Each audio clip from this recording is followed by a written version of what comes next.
The fire hose of news from America can feel like a lot these days. If you're trying to figure out what to make of it all, we got you. I'm Katie Simpson. And I'm Paul Hunter. We're correspondents here in Washington, working just around the corner from where much of the action is taking place. 2 blocks from the White House. And that's the name of our new podcast. For top-notch analysis of U.S. politics from a Canadian perspective, find 2 blocks from the White House every Wednesday wherever you get your podcasts. Including YouTube. Frequency Podcast Network. Stories that matter, podcasts that resonate. You see someone that lost a lot of weight in a small amount of time, and automatically your brain goes to either Ozempic or Wegovy or Mounjaro, those popular weight loss drugs originally made for people with diabetes, but got hacked by diet culture. They're known for their foolproof results, the low-effort means, and of course, their bold price tag. Customers fork out thousands of dollars a year to keep up with their monthly doses. That is, if they can afford to keep up with it. This year, though, Canadians could get the chance to buy the generic versions of those drugs for relatively cheaper, as Novo Nordisk's patent for the main ingredient, semaglutide, expired last month. But at $400 or $1,000, the cost to drown out food noise comes with more negotiations than could be warned about on a side effects list. Some more quiet than others, some completely invisible until you can't remember your life without them.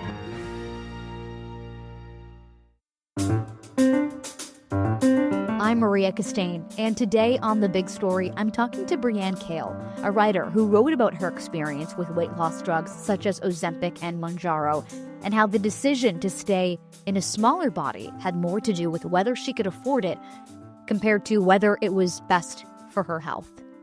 Brianne, thank you so much for joining me today. Of course, you're welcome. Thanks for having me. So reading your story about your relationship with your body and your food as you went on the Ozempic journey was just so fascinating, and beyond everything, it so different from all the other stories that you read online because there was almost this somber tone attached to it. For those who haven't read your article, take us through your story and kind of where you're at today. Yeah, thank you. I noticed even before I wrote the article, a lot of things online were either extremely celebratory all the way through or extremely negative, talking more about like the actual side effects. The reason I wrote the essay was because I had reached this weight that I thought would be a bigger deal than it really was in the end. But I found myself mourning and feeling almost like I betrayed my past selves by going on this journey. So by taking the medicine, by losing weight, I've always been comfortable with who I am. I've always been pretty confident, and I didn't want that to change. I didn't want to shrink to fit into anyone's mold kind of thing. And even though I didn't lose that much weight on the grand scheme of things, even just dropping down to 199 felt like I had betrayed, and there was a lot of guilt and almost stubbornness around the whole conversation. So that's what caused me to write the essay, just because I think a lot of people kind of look at weight loss very just as a thing to celebrate, and that's it. It's kind of where it stops, and it's not always like that. Totally, yeah. So what made you start that journey? I believe it was back in 2022. Can you kind of take us through, what led you to that point? So I went to get my blood work done, and I hadn't had it done, and I can't even remember the last time. And the one major thing that came back is I ended up having extremely high cholesterol, to the point where it was that more of like a 50-year-old man versus a 34-year-old woman. Like, it was quite high. And they asked me if I ate a lot of red meat, and I was like, no. And then they also asked me if I smoked cigarettes, which I also didn't do. They couldn't really figure out why it was so high. And then combined with, at that time, I was considered pre-diabetic. So there was those two factors. And then my BMI, I think BMI is a bunch of BS, but I do think I would still actually be considered high on the BMI scale, but that's one of the factors they look into when prescribing it. And so all those factors led me to trying it out. I had in the past, I wouldn't say really tried to lose weight. It was more kind of a side effect of working out or joining a gym I really loved. But having the high cholesterol, the pre-diabetic thing were more of okay, maybe I should give this a go and see if I can actually get this into check. And now it's all good. That's awesome. So kind of take us through your journey on Ozempic, and then you went to Mounjaro. Well, what was that like? So starting on Ozempic, the one thing I wish would have been made more clear, and I hope that as this gets bigger and bigger, more people kind of realizes the doses can go up really, really quickly because you build a tolerance to the drug. So what happens is when you start on this low dose, you can feel for the next maybe 2-3 weeks, I'm sure it's different for everyone, that food noise is completely silenced. Then you'll reach a point where you take your pen, the injection, and it doesn't do that anymore. So then you go up a dose. So what had happened was I had basically reached the highest level of Ozempic that was available. And so my doctor recommended me switching to Mounjaro, which is more expensive, but the doses, even the initial dose, starts out higher than Ozempic. So I made the switch to Mounjaro, but when I stopped, my last pen was around $900. It gets expensive quite quickly. And noticed a huge difference between the two in that Ozempic, it did the same thing in that it silenced the noise, but I was losing weight at about 2 pounds a week, which is pretty normal. Whereas the Mounjaro, the weight was just dropping off very quickly. And I think in the essay, the word I used was it was startling or scary just because there was such a big difference.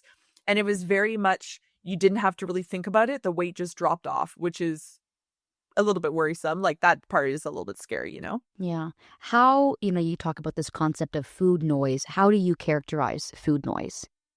So I didn't really know food noise was a thing until it stopped. So it's basically this feeling of even when you're, watching a movie or you get up in the morning, you're reading a book, all you're thinking about is, okay, what should I have next? What should I have for a snack? What should dinner be? Which a level of that's completely normal, totally makes sense. I didn't realize how much it kind of distracted me from the rest of my life. So instead of having that food noise in my head, it was more, oh, yes, I should drink more water, or I would be more focused on a task that I was doing versus kind of daydreaming.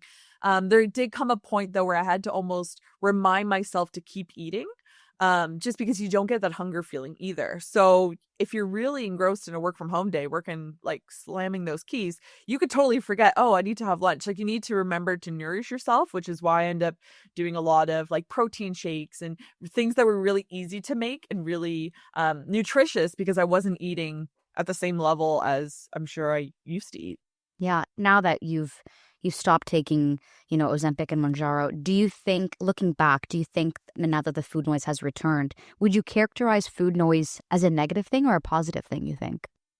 It's tricky because I love food. That was the hardest part is you could have, like, for example, tiramisu. Tiramisu is my favorite dessert. You could bring out a tiramisu for me while I was on either one of the drugs and you wouldn't want it. It almost made you sick to want to have it, or you would eat it and then feel really, really gross afterwards. So I don't mind having the food noise back as much. I have, though, recognized the eating while I'm bored kind of thing. That doesn't need to happen. Or if it's like really, really late at night, I don't necessarily have to order Uber Eats. Like I can have some water and go to bed kind of thing. So I think there's a balance. And that was one of the learnings, though, that I think is important to anyone who's trying out anything, is that you can recognize like habits that you have, and maybe those aren't the best habits versus what you're kind of in the mood for. So I missed some of it. But now I'm feeling it's a little bit more in check. I want to talk about this idea that you mentioned in your essay, how you were treated different when you gradually, grew into a smaller body. I feel like for people that grew up in a smaller body or live in a smaller body as an adult, the idea of being respected more or being perceived more after you lose weight might not make sense. Like that concept can't really, what does that mean? But it is a real thing. The way you're approached or spoken to after losing weight is noticeably different from when you're in a larger body. How would you describe that to someone that maybe, might call your bluff on what you were experiencing? Yeah, and it's interesting because even when I only lost about 50 pounds. So I was always considered what the internet would call like a small fat, or in the lower end of the plus size scale. I was about a 20-22. But even then, it's almost like you're walking around with either like a cloud around you or a veil that just makes you a little bit more invisible just to everyday interactions. And that could be something as simple as like waiting in line at like your coffee store kind of thing, or even like more noticeable, I always find in clothing stores and shopping. It's just if you walk in, and it still happens to this day. I walk in with a straight sized friend, they're obviously their sizes in that store, they're easier to cater for, so they get approached very easily, very quickly. Whereas I could like drift around the racks and no one really approaches me. And I think that's something that I knew it existed, but I don't think it was as dramatic as it was. Like, it was very strange. Even the simple things like just like waiters and waitresses acting differently and just like almost being more friendly, which is so interesting to me because to me, your size has absolutely nothing to do with how friendly you are. But I think it's something that people honestly might be doing and not even recognize that they're doing it, which is really unfortunate. But clothes shopping is definitely a biggest one I noticed, in that I could then fit into a store. Okay, then people are really eager to help me, like they're bringing me everything I need, versus the kind of leaning away, not really wanting to be the person to, if you don't fit, they don't really want to be that person who's like, oh, like we don't have that size. So everyone being more open too. I think that's a great word for it as well. Just people being more open to interactions versus kind of shying away from them. What I found was the most interesting was the fact that you almost grieved your larger body. You mentioned this idea of grieving and off the top of this interview, you said you've kind of felt bad almost for taking up less space. For someone reading that at face value, that kind of sounds like a paradox, of grieving your older body that now this new body that you have is more celebrated. But what does that relationship mean to you, grieving your old body? Yeah. So I did, and I still do feel a little bit of, it's almost guilt mixed with grief, because I feel like I've betrayed my past self for wanting to become smaller. And then there's also a little bit of anger at how much easier things are, just because I don't think that's the solution, that we should have to shrink to make things easier, or anyone should. But there's that guilt over, I've grown up very proud of who I am, what I look like, and that stubbornness over, I'm great the way I am and I shouldn't have to change anything. So even as the scale was dropping and I joined like a spin club, and I did my first 5K, things that I didn't necessarily have both, I would say, the confidence in, but it got, like, running is a great example. It got much easier as I lost weight, which does make sense. Sure. But right. But just that guilt of, I'm loving how this feels and I'm loving where I'm going. While thinking of my past self and just being like, hey, she deserves, and she still should be just as happy as the way that she is, which is kind of a weird way to look at it. But I just can't help thinking that way. And I think it's the same when I see like photos of myself, for example. It could be like an unflattering, I use very loose terms of that because I don't love that term, photo of myself. Whereas at first look at it, I'm like, oh, that's not the best photo. And then I'm like, yeah, but you're laughing your head off in that photo. And at that time, you're having a great time. You weren't thinking of what you looked like. So I think it's that kind of feeling of the retrospect of, even when your body changes, at that time, you were still doing great. Health-wise, maybe not the best, and that's changed. But I still kind of want to honor her. And I never want to feel like I was wishing a past self away.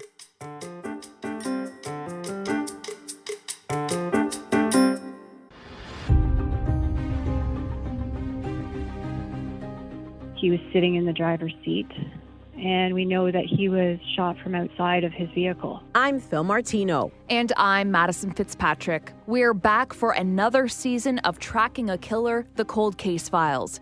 We are turning up the heat on 8 unsolved homicides, including the decades-old Margaret McWilliams case out of Toronto. That was normal that she would go out either bicycling, she'd go walking, she'd go jogging. The cause of death was ligature strangulation. And we're taking a closer look at the 1990 disappearance of University of Toronto student Elizabeth Bain.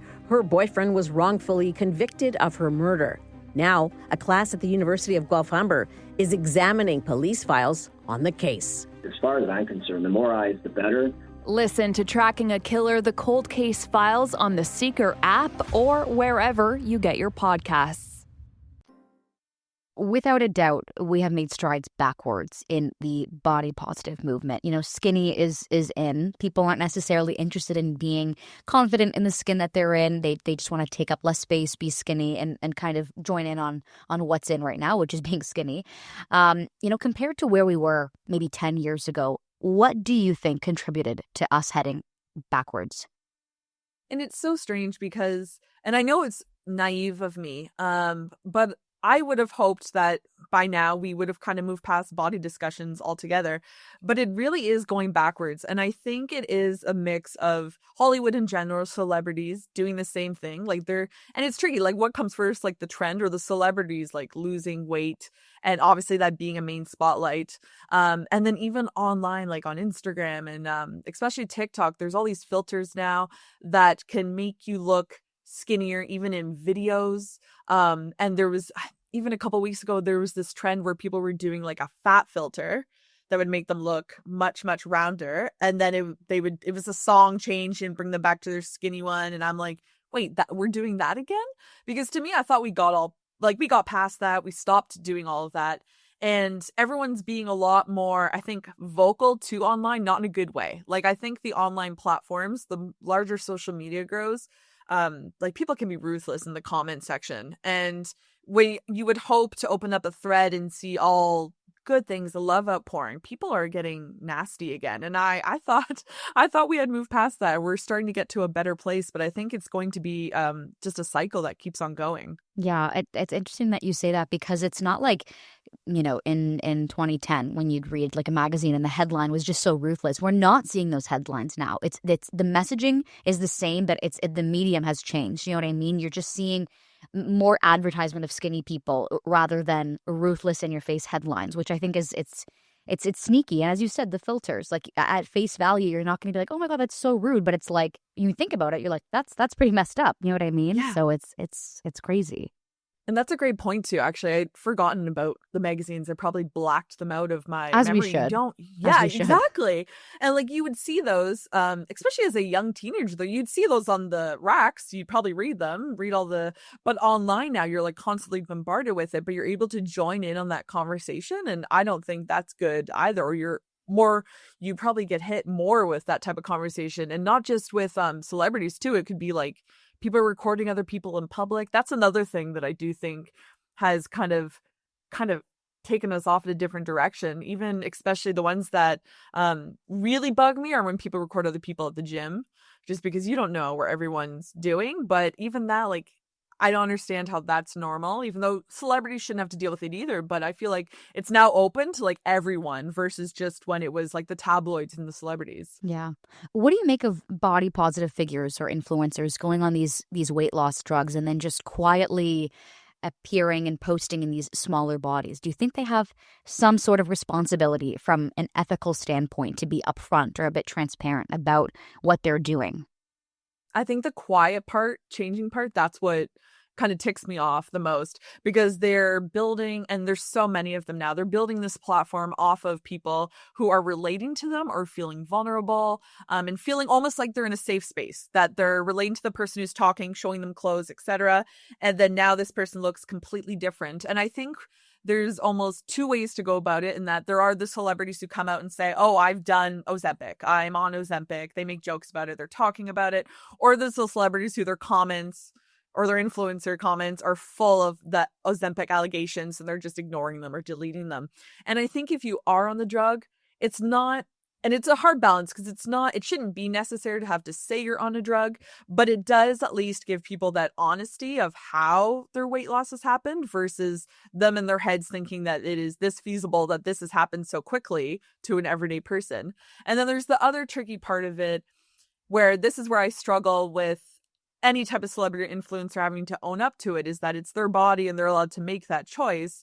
But I do think the main difference is when they've built a platform or a brand kind of marketing themselves as a body positive person, and then to make that switch, that's where I feel like there's that betrayal, and it's kind of taking advantage of their audience and how they grew their platform, especially if they don't acknowledge the changes that they've gone through, or if they, for example, change sizes, are no longer advocating for the body positive community. Then it's, were you ever really body positive, or was it just that was trendy and now it's trendy to be skinny, and now they're making that change back again? Yeah, you saying that, it made me think of, when we had a conversation before we got on the call about influencers like Remy Bader, for example. And I was just thinking, Remy grew her platform, about being body positive and really connecting and sharing that vulnerability with other people in the same kind of body as her. And then, in that same breath, she did get smaller, but she also was, I guess, relatively transparent about her journey. Like, she did at some point have her, like, her that classic influencer video of her sitting down, no makeup in front of a camera, just, the scripted thing. And Yes. again, to your other point of, like, that's her body, how can we expect so much when it's just, at the end of the day, it's her body. She's going through her own journey. It's really, it's tricky. And then you have Meghan Trainor too. You know what I mean? Yes. Meghan Trainor being another face of this situation or conversation where, again, her literal whole brand and music identity was all about that bass and being happy in a bigger body. And then she moved toward this Ozempic, this smaller body without really saying much, but expecting her fan base to kind of just go along, Yeah, and I've noticed that with Remy, she's still, every so often, she's still working with clothing brands, of course, and every so often she'll say, oh, I've been talking with them about carrying larger sizes. If that's true or not, okay, but it sounds like she's at least kind of trying to still kind of fight for the people who want to shop the same clothes as her, and which I think is, at least to me, that's at least acknowledging where you came from and acknowledging your fan base. Meghan Trainor, though, completely agreed. She did market it completely, and that's one I find a little bit trickier, even only because she seems to have a lot more younger fans, and a lot of more impressionable fans. So if they're growing up singing all about that bass, and she's like, okay, this is like, it's great to look like this, I need to embrace this, and then you see your idol completely change, are they then like, oh no, I can't look like that anymore, I need to look like this? That's the part where I think I struggle with anyone, and it's tricky. We have these parasocial relationships with celebrities, and we kind of put them on that pedestal, but it is hard when you have younger fans. I feel like you do kind of owe at least just a little bit explanation, or being a little bit more, I don't know, being a little bit more careful about the way that you carry it, and versus it being like, look at me now, like I look amazing. Okay, so does that mean, did you still feel that amazing? Do you know what I mean? Like, having that balance. And I honestly don't know how you would do it, but I think acknowledging it and accepting all bodies is a great way to do it. And I feel like that's something that hopefully she is able to do, but it'll be tricky. I'm curious to see how her fan base reacts, like, long term to all the changes that she's going through. As of this year, the generic version of semaglutide, the active ingredient in the weight loss drugs, have been approved for sale here in Canada. Some experts saying people could receive doses for as low as $400 a month. From your perspective, as someone that's even debated going back on these drugs with the generic version, do you see this easier access as something to be celebrated, or how are you perceiving this change that's going to come in the market? I think it's a great thing that it's becoming, quote unquote, more affordable. It does worry me a little bit with the accessibility of it, in that will a lot more people want to go on it just because their end goal is to lose weight. So maybe it's not health related, it's more of an aesthetics thing.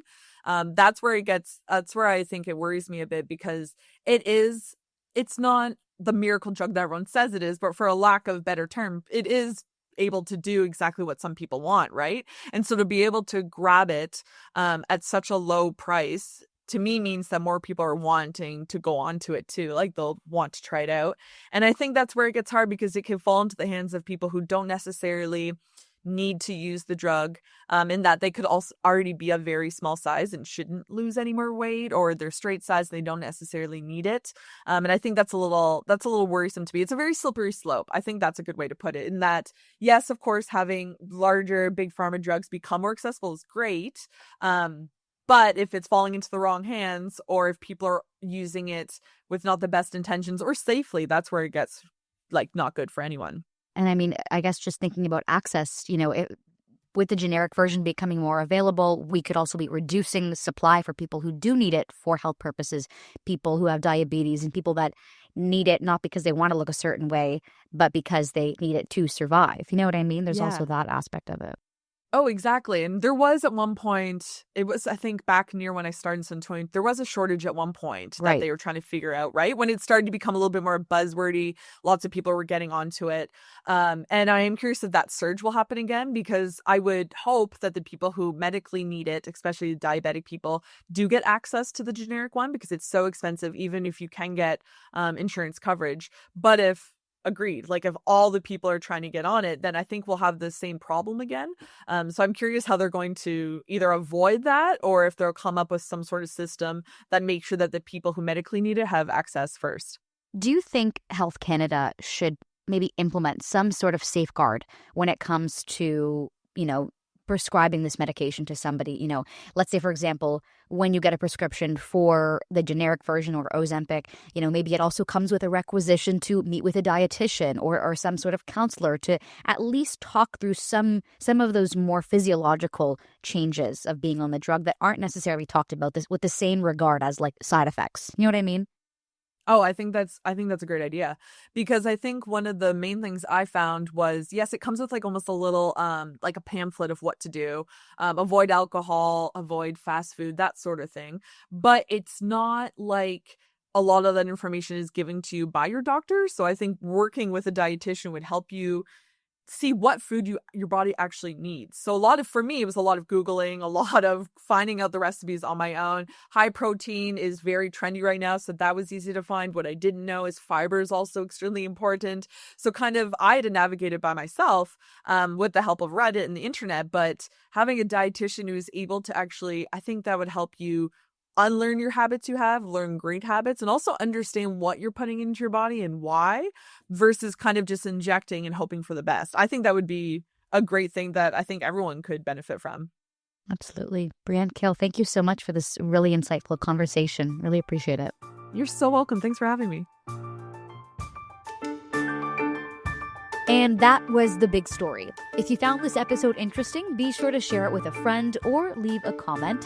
You can also send us an email at hello@thebigstorypodcast.ca or find us on Blue Sky @The Big Story. New episodes come out every morning, Monday through Friday, and don't miss our weekend listens. I'm Maria Kestane. Thanks for listening.